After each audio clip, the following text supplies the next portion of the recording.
Clinton, she got more votes than anyone in American history. Whatever she decides to do, she's made her point in history.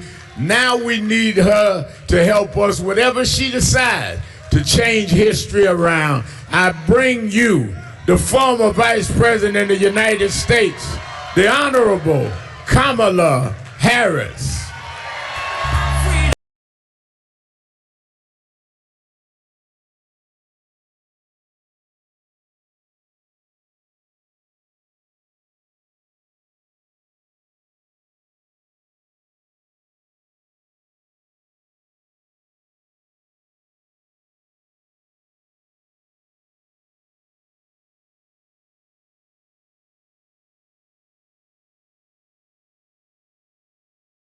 Good morning. Good morning. Oh, it's so good to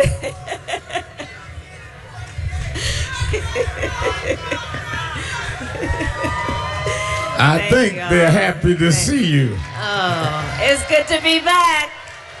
It's good to be back. Thank you all, everyone. And good morning. And thank you for all the work everyone here does, and for taking the time this morning for us to all get together. And Rev, thank you for your long-standing leadership, for your friendship, for being an advisor, for being an inspiration, especially in the most difficult times. I thank you for that. I thank you. I thank you for being here.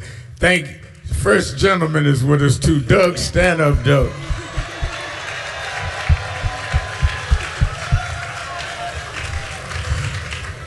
Let me go right into some of the things that I really wanted to talk to you about. All right. Today, even with the tenuous ceasefire, the war is no longer contained. It's become a regional war in terms of Iran.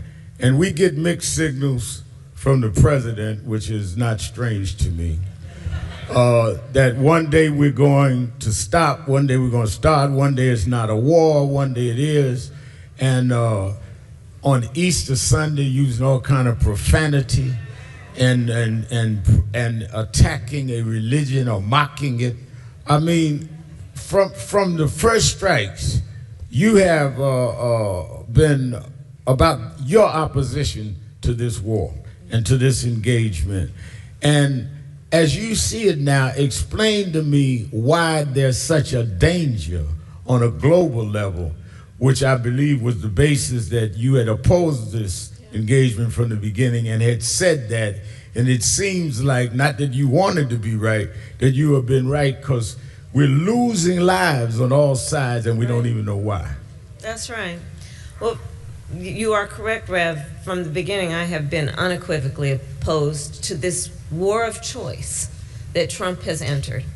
Let us understand, first of all, this president is the first president of the United States since World War II who does not believe in the alliances that we have with friendly nations, does not believe in the strength of them, the recognition of the history with them, and the importance that that relationship bears on our standing around the world, our influence around the world, not to mention our national security. This is the first president of the United States post-World War II who has not considered the United States of America to have a responsibility to be a standard bearer around international rules and norms such as sovereignty and territorial integrity. Look what he did as it relates, and what he has been doing as it relates to Ukraine. And why is this important? Because America's strength in the context of the globe and the world relies on a number of things. Yes, it relies on the fact that we have the most lethal fighting force in the world, our military, and it relies on what we call our soft power, which is the importance that we have placed in being a participant with other democracies around holding up international rules and norms such as human rights, such as the importance of respecting relationships. Foreign policy is a lot like your friendships in your personal life. The strength of the friendship is going to be based on some mutual recognition of the history of the friendship, what you've been through together. It's going to rely on trust, which is a reciprocal relationship. You give and you receive trust. It's a back and forth. Friendships rely on consistency. Do I follow through on what I say? What I've said? Well, none of this can be counted on when it comes to Donald Trump. None of it. It is, yes, evidence of his lack of character, but it is harmful to the people of America, not to mention people in allied nations around the world. So he enters into this war, a war of choice. Remember, the man said he got rid of their nuclear arsenal. Obliterated it, he said.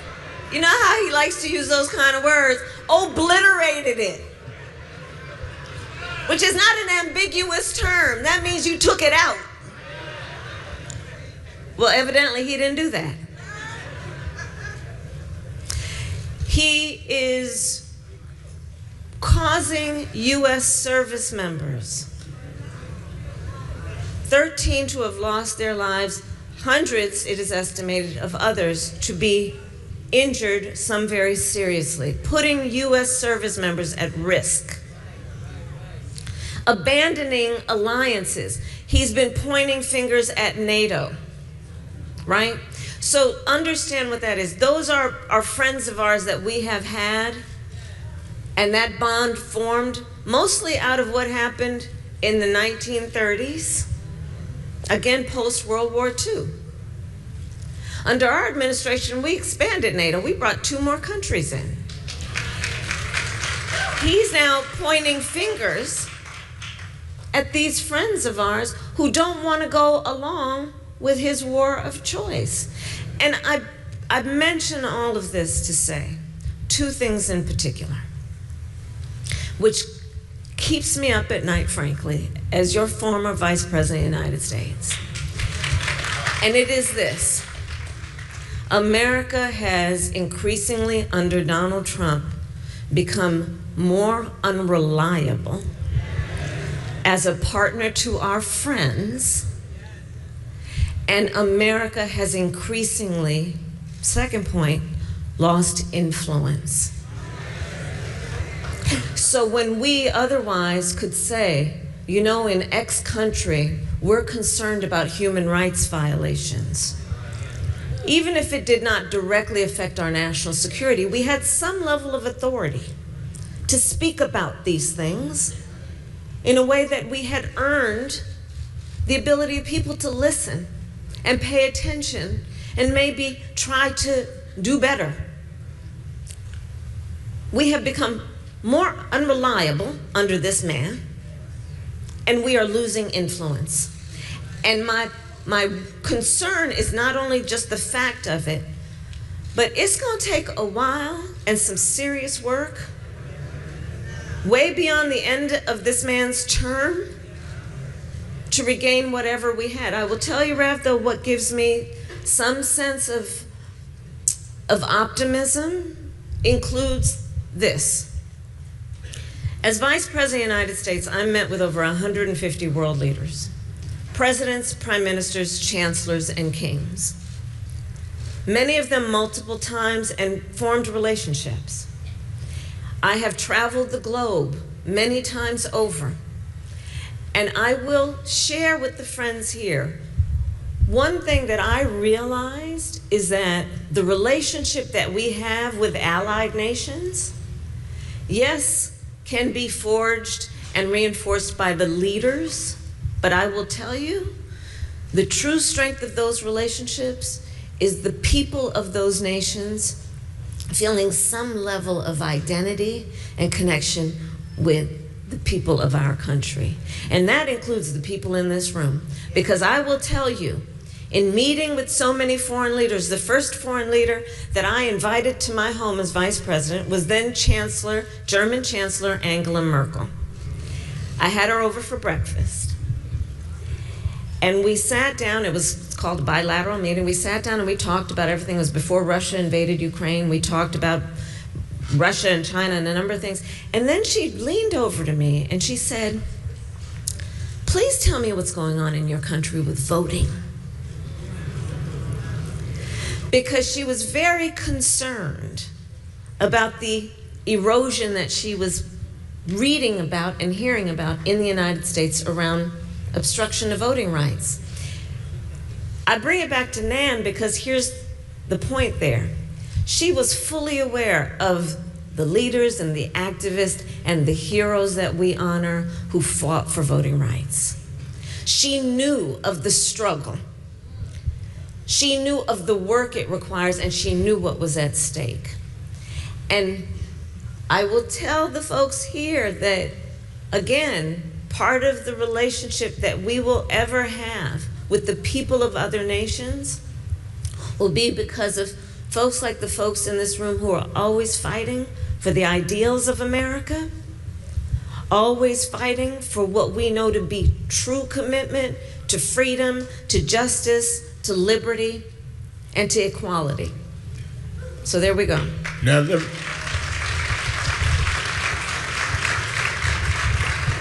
let me ask you this, and I'm sure you remember, many out there remember, President Trump said on day one he was going to deal with inflation and make America affordable again, and to bring down the prices of groceries.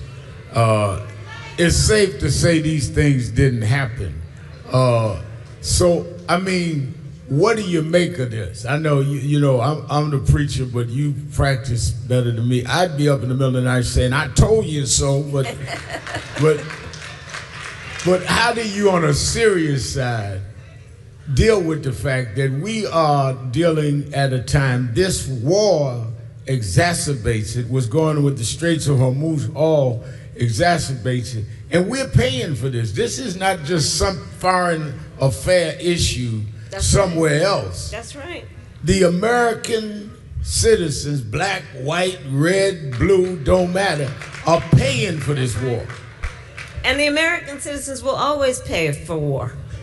So that is true. First of all, just to answer the first question, and I heard friends in the room say, he lied. He lied. He told the American people on day one he was going to bring down prices and costs, and he lied. I will say this, however. You know, when you look at the numbers in terms of that election, 1/3 voted for him, 1/3 voted for us, and 1/3 did not vote. And I do believe there is a healthy number of the folks that voted for him that believed him and voted based on that very important issue, which is, can they afford to get through life with dignity and being able to take care of their family? It's without any question, I would say, the number one issue for most people in our country. And you look at it, though, what he has done is, instead of taking care of the average everyday folk in America around their need for affordability, he'd been taking care of his rich friends and his own family. You look at what's been happening, the cost of gas, the cost of food, unemployment, inflation have gone up since he has been president. And then now, he has, you know, he says what he's thinking. I mean, here's the thing, we don't have to kind of like, what does he mean when he says that? That's the one problem we don't have. So, he just said the other day, the government shouldn't be responsible for affordable child care. That's what he said. This is the same man who pretended that he's a family first president.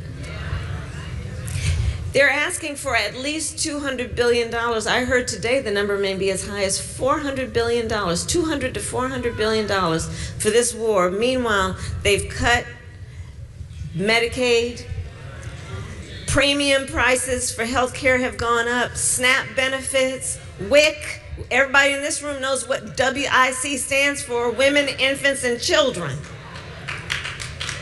SNAP benefits, which are intended and were created to feed hungry children, hungry seniors, people who have the right to expect that their government wants to alleviate their suffering. So he again has shown his character on issues like this. And his character is he is telling the American people he doesn't care about you. But I would caution us to understand it's not only about him. At some point, he will be termed out of office. And understand, it's not just about the individual, it's about the apparatus, if you will. I would prefer to just talk about the cronies who are allowing this to happen.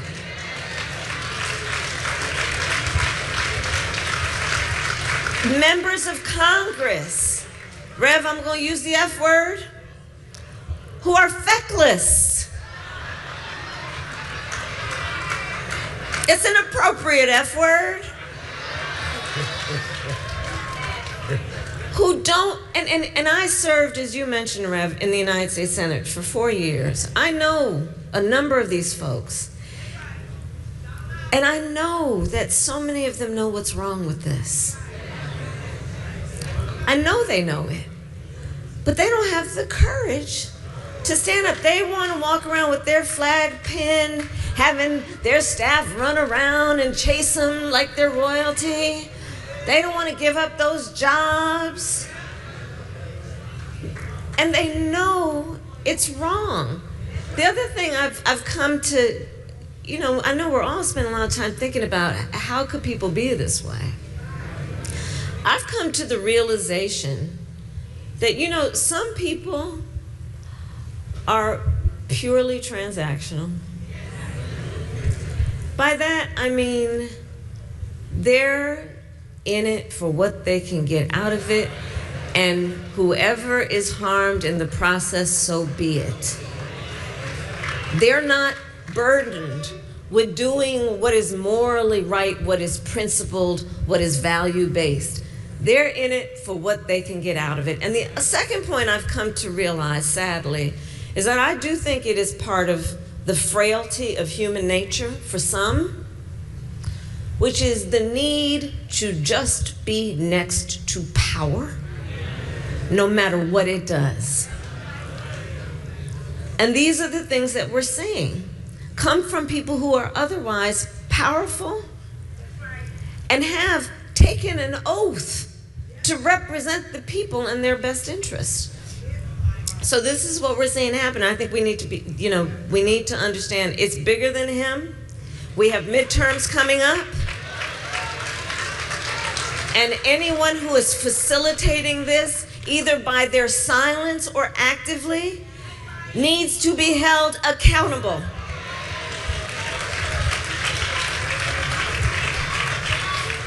One of the things you said that I want to go back to quickly is the standing in the international community that has been severely damaged by this president. And how can that even be restored? It's going to take years. He's broken commitments, promises. He's in many ways excoriated some of the allies. Yeah. How do you rebuild a global kind of image of where the United States was that he's torn up in a year and a half? You're right. One, we're going to have to, it's going to take, I think it's going to take more than one election to do.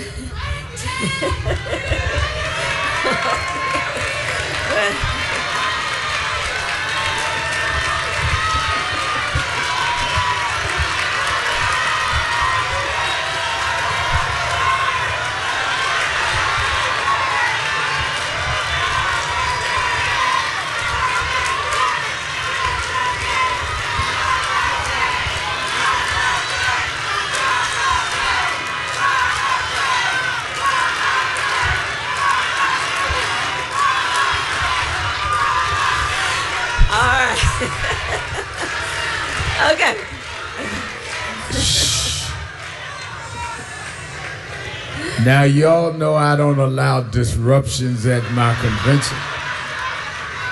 Y'all know how quiet and laid back I am. What do y'all think, y'all? So I'll say this back to your question right now. And I thank everybody here.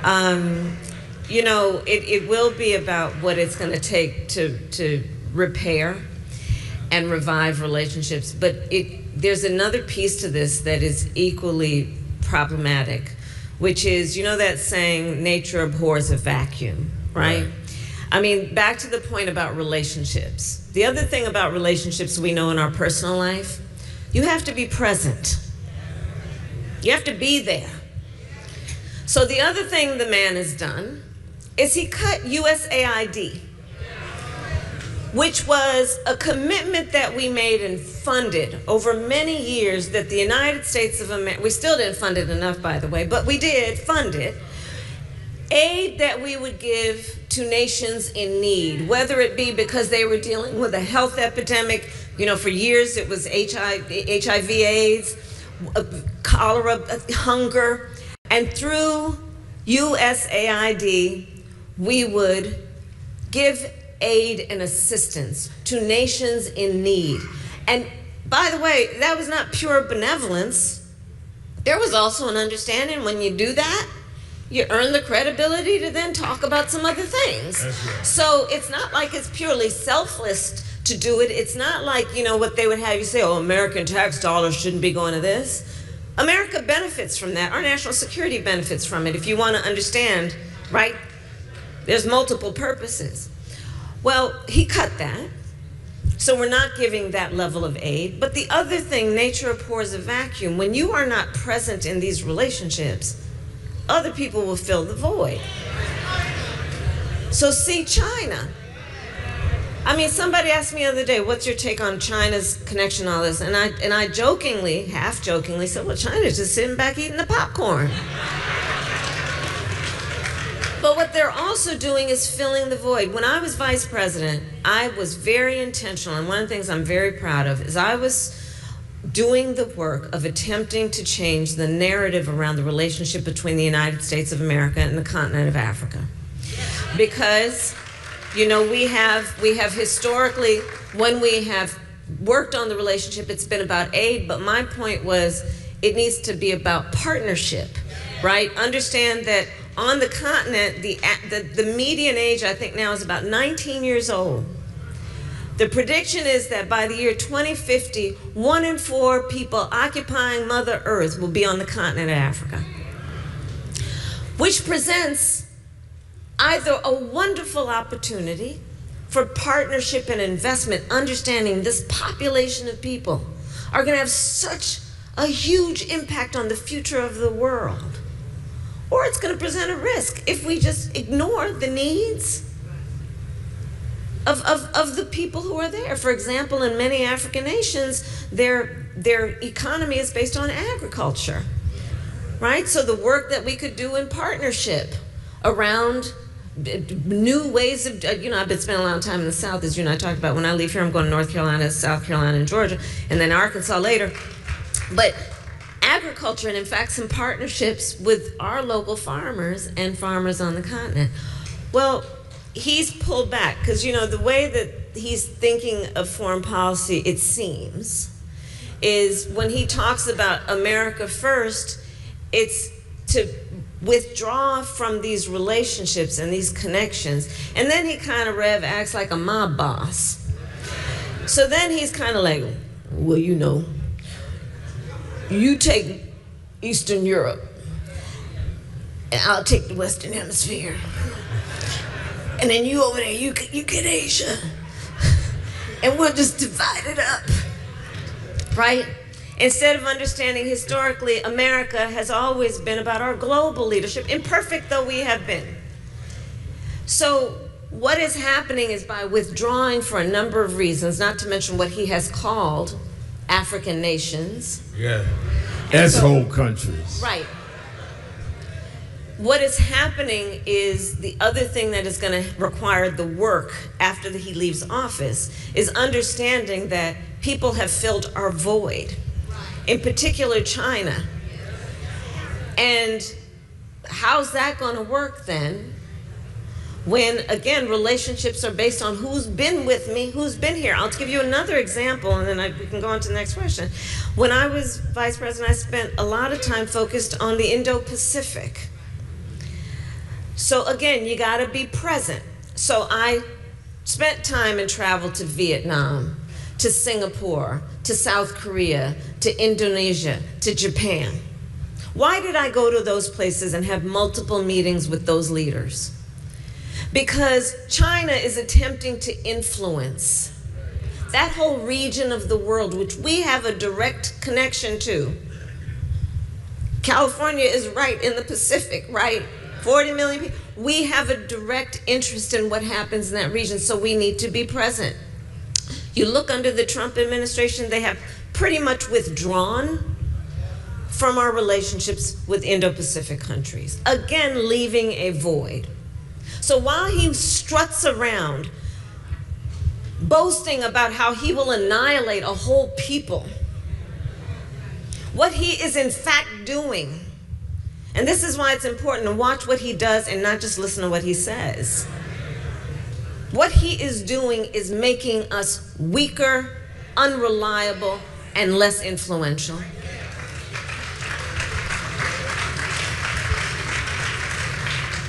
There's an inordinate amount of influence that social media has, Yeah. both good and bad. Right. And so much to a degree that Australia just banned social media. Do you think government should regulate social media?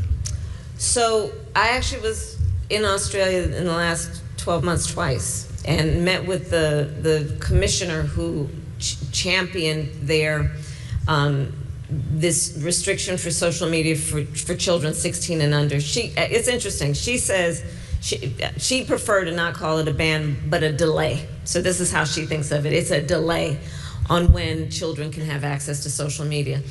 And it's relatively new, and we'll see how it plays out. I mean, here's the thing. We should trust parents to understand that parents are right to be concerned about their children's, the amount of time their children are spending on social media and the impact it is having on their mental health. It's real, Rav. It's real.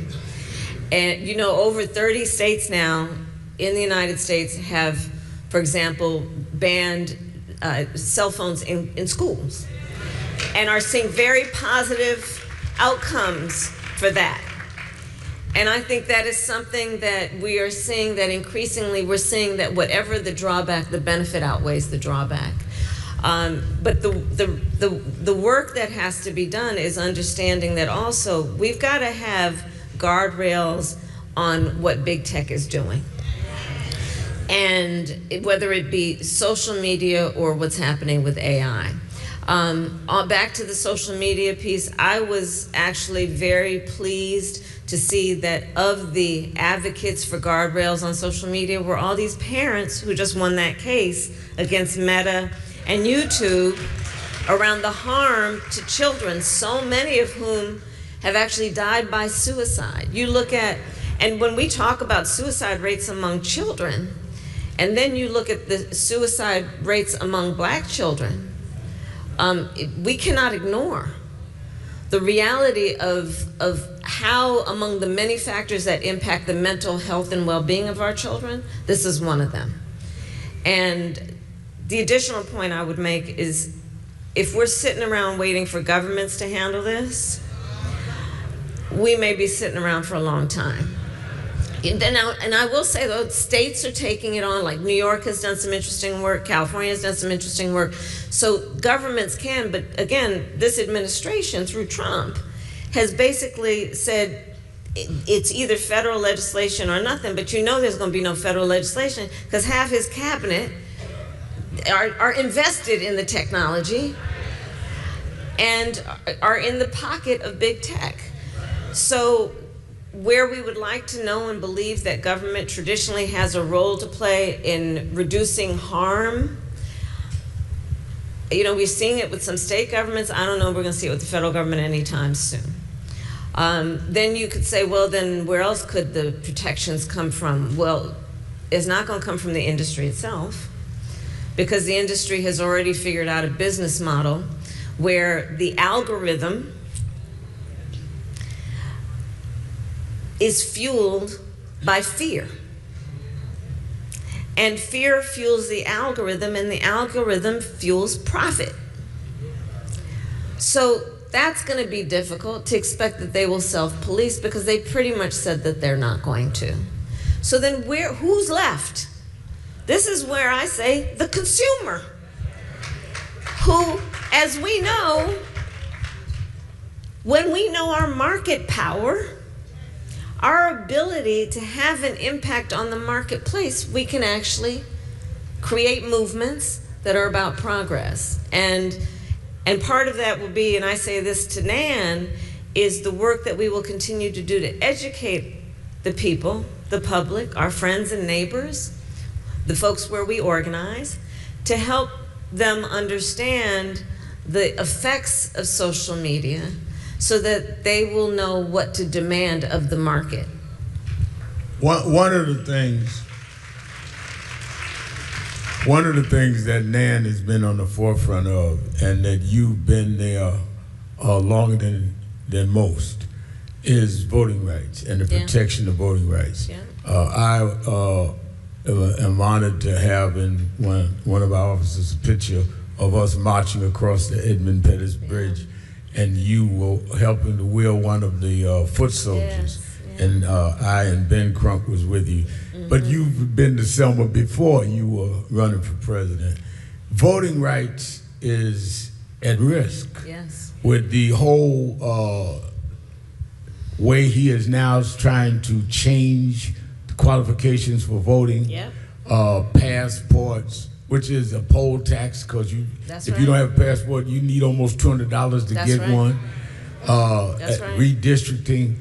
Talk to us as one who dealt with, in the Senate, again, I go by the record, the John Lewis Justice Act, in terms of Voting Rights Act, and you tried to get it passed. Yeah. I remember that there was the meetings, and they had 3 of you to meet and be the committee to get it through, and the last minute, the Republican, who loved Donald Trump, hugged him by the waist, turned on us. You called me and said, Rev, I try my best, but I think we're losing our ally. You championed that about voting rights. Talk about that. Yeah. So to your point about poll taxes, literacy taxes, this is not new in our history. And it's an agenda that has been in play since we got voting rights. And to fast forward to today, yes, it's more of the same. And so the way it is taking on is first they're pushing redistricting. First, remember, they were pushing redistricting in red states. And then blue states said, all right, well, we're gonna play fire with fire then, okay? So that was right. They have been doing the work for years of building a Supreme Court that is configured as we now have it. And they're about to make a decision on Section 2 of the Voting Rights Act. And I am sad to say, I do believe they are going to kill it.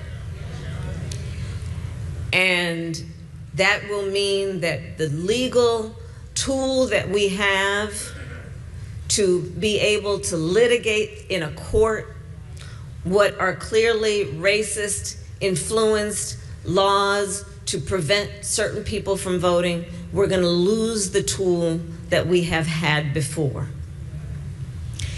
They then are proposing the SAVE Act. One must ask, save who? And what they will do is basically, to your point, Rev, to register to vote, you're going to have to prove your citizenship by a passport or a birth certificate.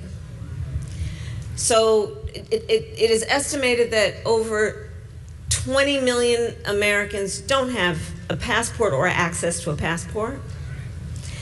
And to get one is at least $100, if not close to $200, which is it's essence a poll tax, right? On the birth certificate piece, well, if you are a woman who got married and took your spouse's name, you are among the over 60 million women in America who are in that situation, which means that if you need to prove your citizenship with your birth certificate, it will not match, for example, your driver's license, which again is an obstacle. Because already, you gotta leave work to vote, you gotta have somebody take care of the kids to vote, you gotta figure out, is that the day that you can actually get to wherever the polling place is? All this is happening. What else is happening? They have been purging voter rolls. What else has happened? I believe in 24 states, they have gone in and taken ballots. Fulton County. I was down in Georgia and I was asked somebody, I said, tell me something, in Fulton County, you know when they sent those federal agents to come and get the ballots, did they take the 2024 ballots? Nope. So that one was okay, I guess. They took the 2020.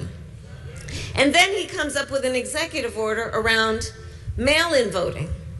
Well, guess who, when he's hanging out at his resort spa at Mar-a-Lago, votes by mail?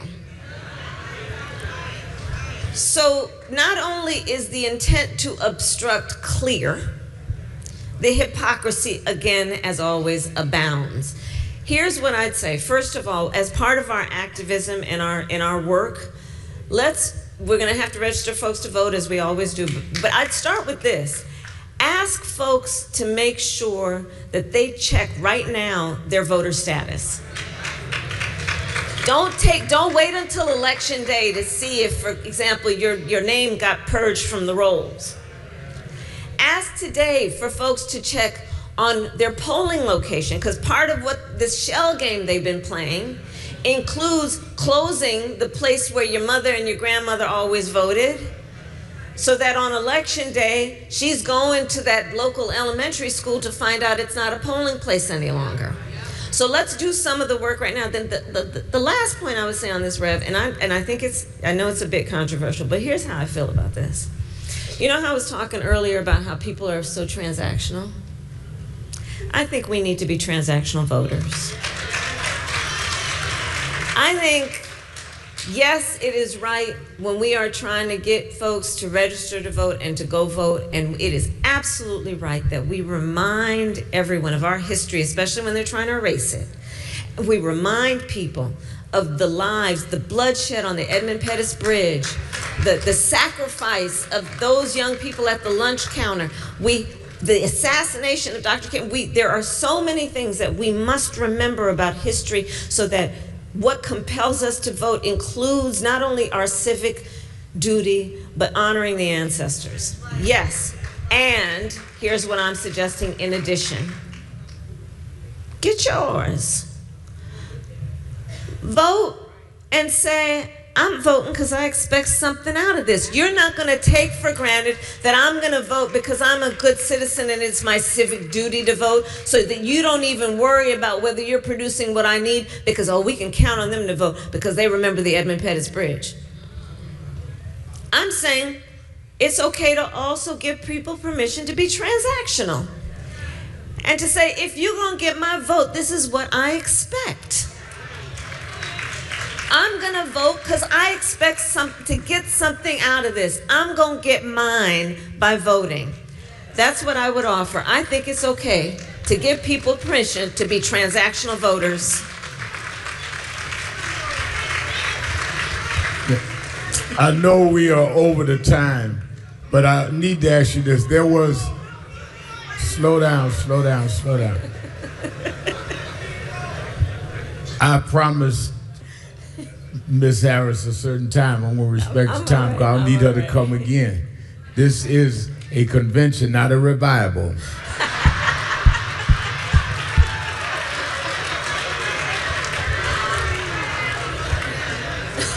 It was debated in your campaign in 107 days that whether you should talk to people like Joe Rogan and hard right-wing people in media.